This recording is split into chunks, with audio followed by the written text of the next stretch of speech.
vocês saberem, nós estamos ao vivo, tanto pelo Instagram quanto pelo YouTube também, além aqui do Meet. A gente faz todas as transmissões via Meet para poder fazer as discussões, para fazer as trocas direto por aqui. E no Meet a gente faz as discussões e no YouTube e no Instagram, para quem quiser acompanhar.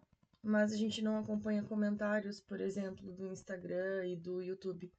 Então, quem tiver por lá e fizer algum comentário, trouxer alguma coisa, eu vou tentar dar uma olhadinha mais pro final, pegar ali uns 5 minutinhos final, pra gente fazer algum comentário, mas tente entrar no grupo do WhatsApp e acompanhar as discussões aqui direto com a gente, que mesmo que vocês não acompanhem com fala, com câmera, nada, pelo menos no chat do Meet a gente consegue ir acompanhando com mais facilidade. Então, para quem quiser participar das discussões, vem pro Meet, tá bom? Não tem problema de entrar depois, se precisar durante a transmissão entrar no Meet, eu aceito aqui, não tem problema nenhum.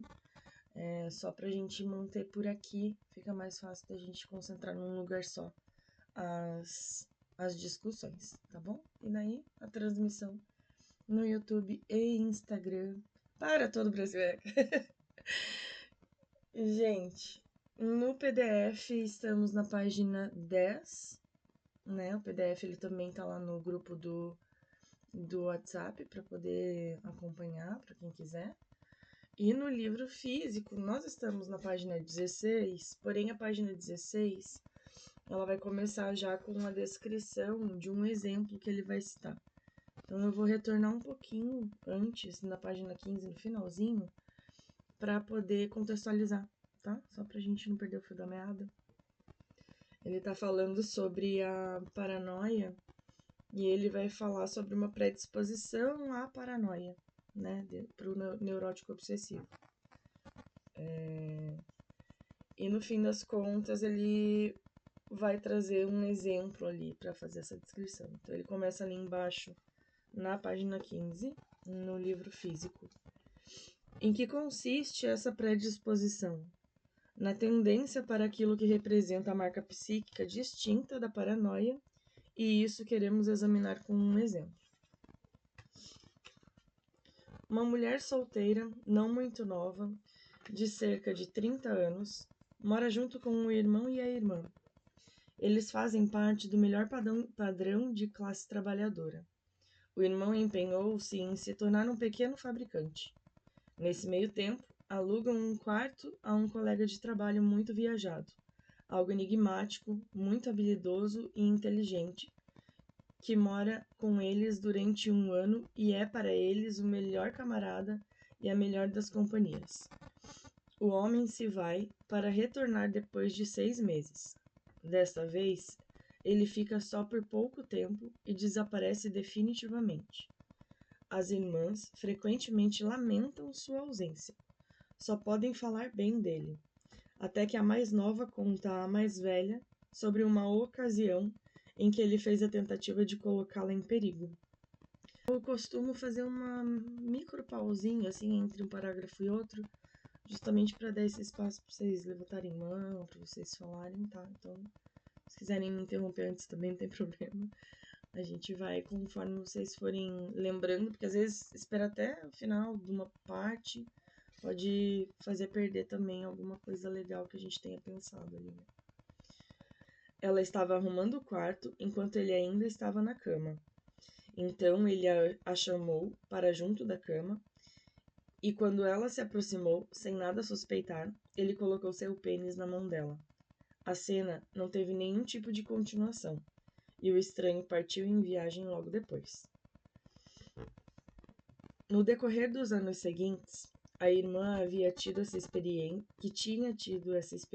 experiência adoeceu.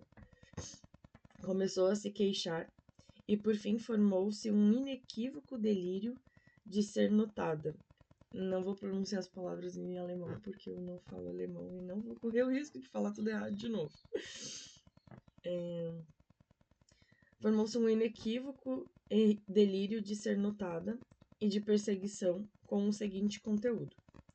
As vizinhas sentiam pena dela por ela ser uma mulher abandonada, que ainda fica esperando por aquele homem. Sempre lhe faziam insinuações desse tipo, contavam-lhe toda espécie de coisas sobre esse homem, e assim por diante. É claro que tudo isso não era verdade. Desde então, a doente entra nesse estado apenas por semanas, depois torna a ficar lúcida temporariamente, explica tudo como consequência da exaltação, embora mesmo nos intervalos sofra de uma neurose que não é difícil de interpretar sexualmente, e logo volta a entrar em uma nova crise de paranoia. A irmã mais velha percebeu, atônita, que assim que começava a conversar sobre aquela cena de sedução, a doente a negava. Breuer ficou sabendo do caso. A paciente me foi encaminhada e me empenhei em curar o ímpeto, drang, a paranoia, procurando colocar a lembrança daquela cena em seu devido lugar. Nesca, tem uma nota de rodapé ali, não sei se você consegue localizar. Eu acho que bem no início das práticas que o Freud ia implementando na clínica dele, era um grande laboratório, né? Uma grande experimentação de técnicas, de coisas que ele ainda nem sabia que era técnica, porque justamente ele estava pensando como aquilo poderia ser possível sem a hipnose, por exemplo, né? Então, acho que é um grande laboratório, quase que a céu aberto, porque, né, no fim das contas não se tinha muita ideia de para onde estava indo com aquilo, ou o que se estava fazendo até começar a delimitar a técnica, né, mais pra frente. Eu acho que aqui um negócio legal também de colocar, uma coisa que a gente estava discutindo ontem, que nesse caso em específico ele estava tentando colocar a paciente até então, né? Paciente na cena de novo, mas ele trazendo essa cena e expondo a ela. E uma coisa que ele vai trazer mais pra frente, alguns anos depois, lá por volta de 1911, é essa coisa do não vamos colocar isso para o analisando. Vamos deixar que o analisando chegue a essas conclusões por vias da associação livre, né? Então, vamos dar algum suporte, por mais que você perceba, porque muitas vezes o analista ele vai perceber alguns pontos já nas primeiras queixas, por exemplo, do analisante, mas deixar que essas queixas venham, mesmo que haja algo notado, não expor imediatamente a esse analisante e deixar que ele chegue a essa conclusão, para não correr o risco de se perder algo da análise, para não correr o risco de se perder algo da transferência, para que a gente não comprometa o processo. Mas isso ele vai postular praticamente 10 anos depois, né? Então, no início, por conta das experimentações, também foram erros que aconteceram. E eu acho que é importante isso também para nós, enquanto analistas, abraçar o erro, sabe? De que às vezes a gente vai fazer apostas. Às vezes a gente também vai fazer testes, porque não necessariamente a gente vai acertar sempre. Eu acho que é um bom ponto para a gente ter também em mente que ele está colocando e expondo. A gente não vai pegar isso e colocar na prática, porque isso já foi desbancado em textos futuros, que ele mesmo fala, putz, não funcionou.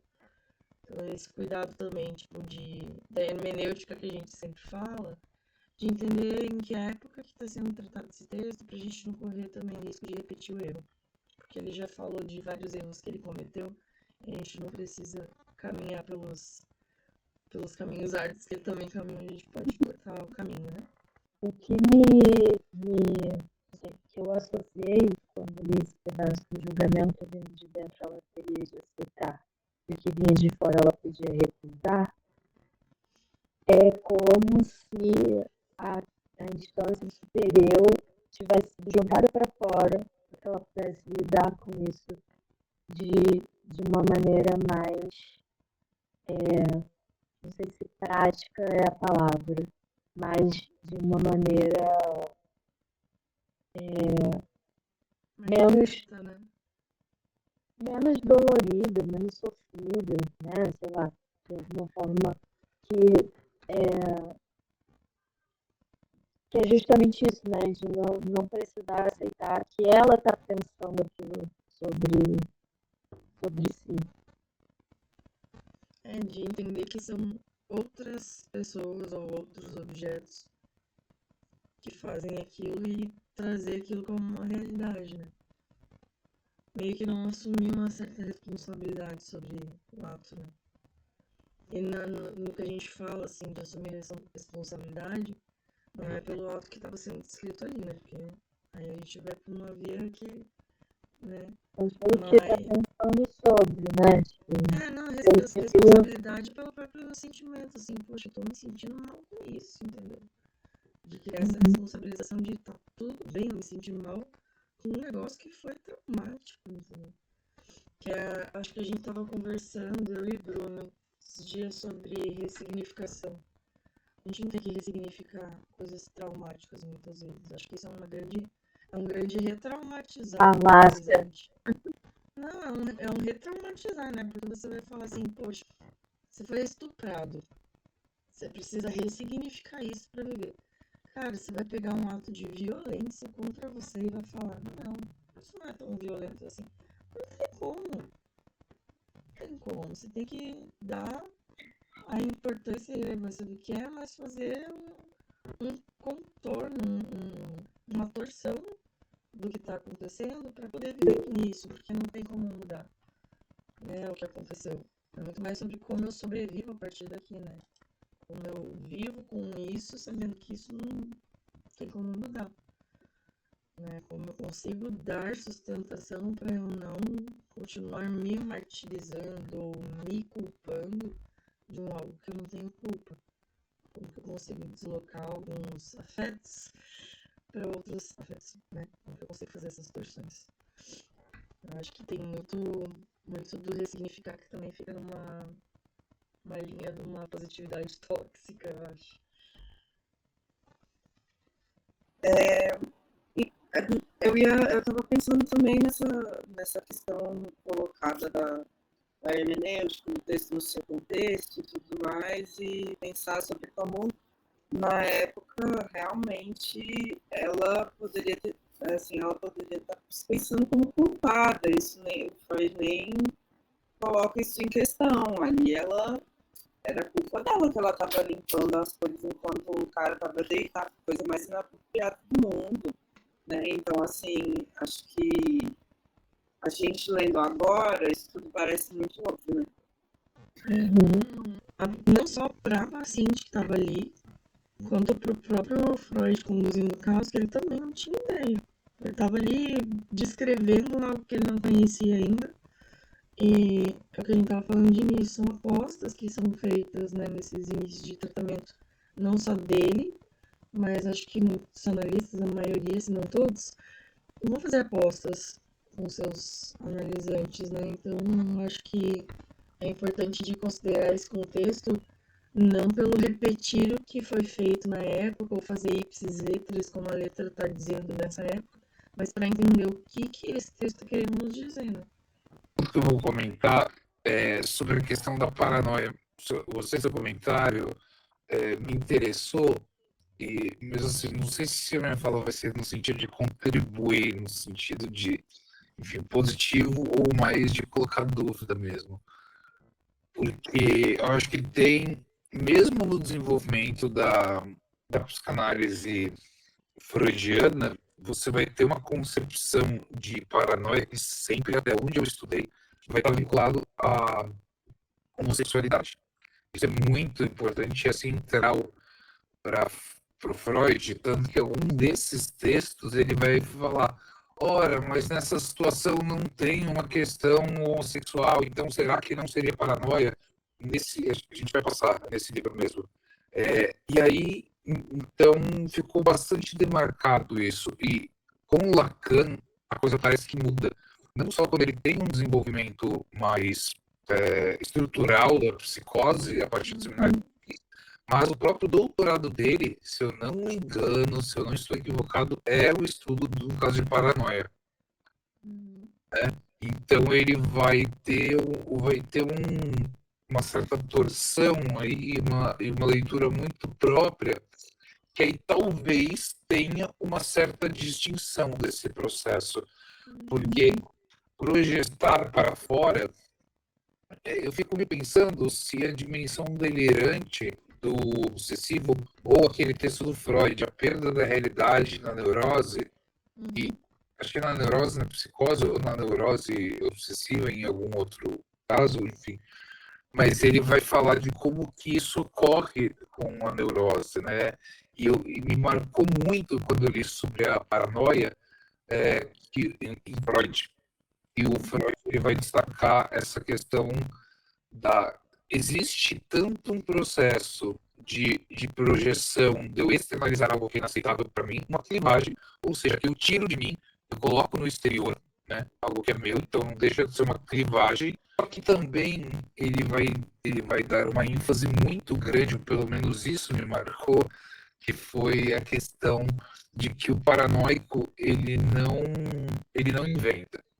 Ele percebe o inconsciente alheio, no sentido de um casal tá lá andando e alguém deu aquela olhada muito sutil e inconsciente, que na consciência a gente mal percebe, releva e segue porque aquele inconsciente, o mero gesto da mão, quem está na paranoia, segundo a minha leitura do Freud, ele está no puro inconsciente, então ele percebe o inconsciente à volta. Então, eu só colocaria isso, porque pelo menos em Freud, em Lacan eu não sei, mas em Freud isso é um ponto central de que ele não ficciona, ele vê, ele está no inconsciente. Então, essas coisas que o paranoico vê, tem sim um deslocamento de uma ideia, de uma representação tida como intolerável, mas as coisas que ele percebe, ou que ele poderia ficcionar, não se trata de uma ficção, se trata de uma percepção do inconsciente que muitas vezes se ignora no dia a dia, no comum, porque é inconsciente, ou seja, não está para a nossa consciência. E dá exemplos disso, né, de aquela piscadela, aquela olhada, aquele gesto da mão que você timidamente começa e a pessoa já se controla. Então, acho que isso é interessante também para pensar a validade do que o paranoico vê, né? O paranoico vê, só que não no regime da consciência, e por isso que é estranho, mas sim no regime do inconsciente. Eu acho que isso é uma coisa importante para a gente pensar no tema da validação da realidade do que o paranoico coloca, né? E isso eu acho que vai ter uma abertura gigantesca para questionar a ideia toda de loucura.